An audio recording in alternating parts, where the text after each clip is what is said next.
Assalamualaikum warahmatullahi wabarakatuh. Kembali lagi di channel Monafia.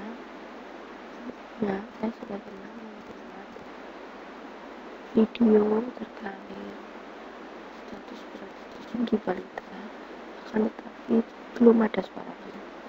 Saya akan menjelaskan lagi, dan mohon maaf jika ada yang kurang tepat karena mengenai terkait kesehatan, dan saya tidak mengajarkan ahli pakarnya atau sumber dari pakarnya, tapi saya memberi sumber buku dan website Kementerian Kesehatan. Di sini saya sudah mempublikasikan artikel di jurnal Spiri penentuan berat dan tinggi balita. Jadi nanti si balita itu dicek, ditentukan apakah dia statusnya itu bayi atau belum. Lainnya, tingginya juga sama berdasarkan usia dan jenis kelamin. Nah, saya juga sudah membuat aplikasinya di Play Store, bisa cek. Nah, ini ya, nama aplikasinya adalah Kita Gizi Balita. Di sini karena aplikasinya selain saya ada mahasiswa saya yaitu Muhammad Asif, maka yang mempublikasikan ke Play Store adalah Muhammad. Bisa dicek di emailnya, bisa menghubungi ini Muhammad Asif. Nah, di sini di Play Store-nya nanti ada dua menu, yaitu menu berat dan menu tinggi. Nah, selain saya buat untuk aplikasi, saya juga buat untuk web, tapi web lokal gitu, web lokal host. Nah, di sini nanti ada dua penentuan, yaitu penentuan berat dan ini ya, saya tambahkan ini penentuan berat, terus tinggi. Jika kita mau melakukan penentuan, kita coba ini. Jika ingin kita menentukan tinggi kita boleh.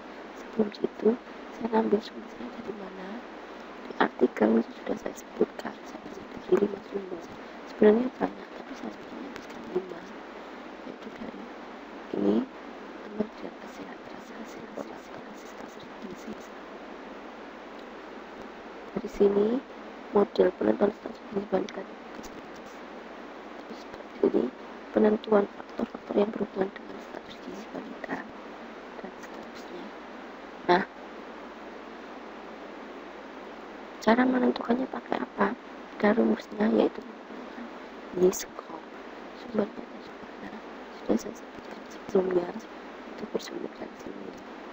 Ini saya ambil dari sumber ini, status gizi balita.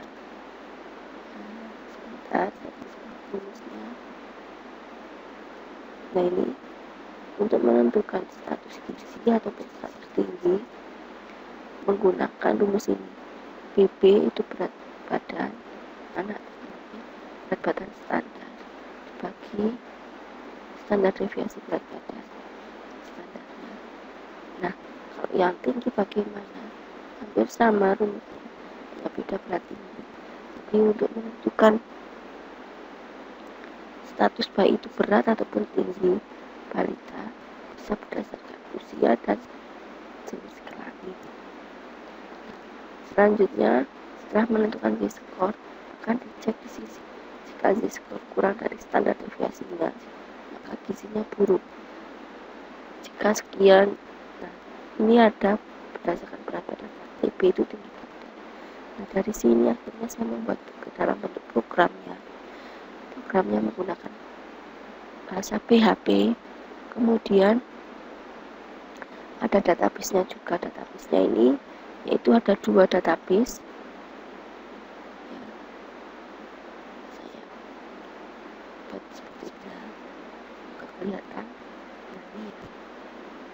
Di sini ada ada satu database, tapi ada 2 tabel di dalamnya, Itu Pak tabel pertama, tabel berat. Di sini ada standar deviasinya dan ada median. Nah, ini sumbernya dari mana? Dari buku juga Kementerian Kesehatan. Jadi kalau usianya 0, itu standar deviasinya harus sekian. Terus mediannya sekian. Sudah ada di buku panduannya. Terus saya masukkan sebanyak, karena balita itu bayi usia 5 tahun tadi, saya batasi sampai usia 60 bulan. 60 bulan berarti berapa? 5 tahun. Ini ya. Ada berapa baris tabelnya. Nah, tinggal kalikan 60 dikalikan 2 ya, jenis kelaminnya kan ada 2, laki-laki dan perempuan. Kemudian berikutnya tabel tinggi juga sama, ada usia, terus jenis kelamin, standar deviasinya, dan median. Ini juga saya ngambil dari sumber buku Kementerian Kesehatan, dimana nanti usianya ya 0 sampai 60 bulan. Terus ini ada standar deviasinya, terus ada mediannya. Nah, nanti saya buat programnya. Nah, terus tampilan programnya seperti apa? Iya. Saya klik, misalkan berat badan, saya klik. Kita cukup mengentrikan usia dalam satuan bulan, misalkan usianya 45 bulan. Terus berat badannya ini dalam satuan gram ya, dalam gram. Misalkan 6.500 gram. Jenis kelaminnya perempuan. Saya cek misalkan statusnya status gizi. Nah, ini ada hitungannya menggunakan hitungan Z-score dengan rumus tadi. Nah, misalkan kalau saya kembali ke menu utama, ini menentukan tinggi badan, saya klik umur, misalkan 60 bulan, tingginya 90, jenis kelaminnya laki-laki, sangat pendek ya. Misal saya cek lagi berat badan, usianya misalkan 60 bulan, badannya 20.000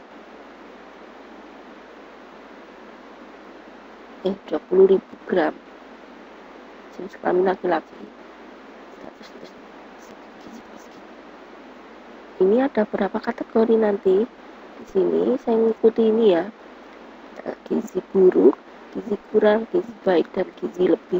Jadi ada 4 kategori dengan nilai standar deviasinya sekian atau Z-score-nya sekian. Terus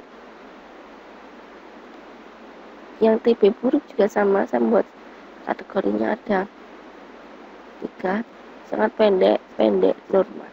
Misal saya mulai lagi, saya contoh untuk menentukan tinggi,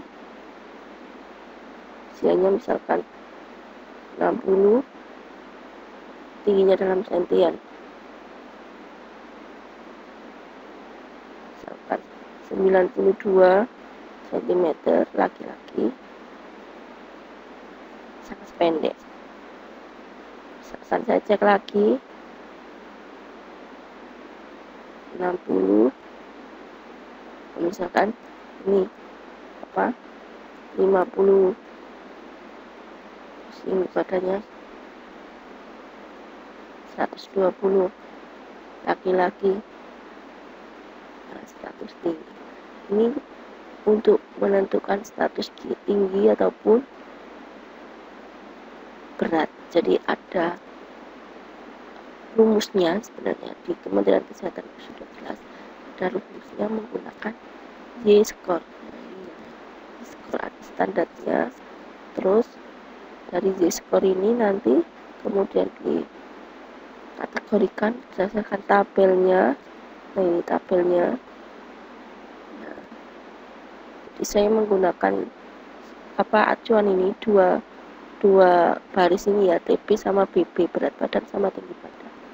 Terus artikelnya bisa dicek di sini. Nah, jadi kayak gini, nanti di tabelnya itu ada tabel acuan dari Menteri Kesehatan seperti ini. Nah, ini yang saya masukkan ke database saya, tabel saya. Terus nanti saya menggunakan rumus, menggunakan query dan rumus YSQL. Nanti terus akan bisa menentukan statusnya baik ataukah apa sesuai aturannya ini. Ini ada aturannya. Jadi ada aturannya. Bisa dicek di artikel saya mungkin lebih lengkapnya.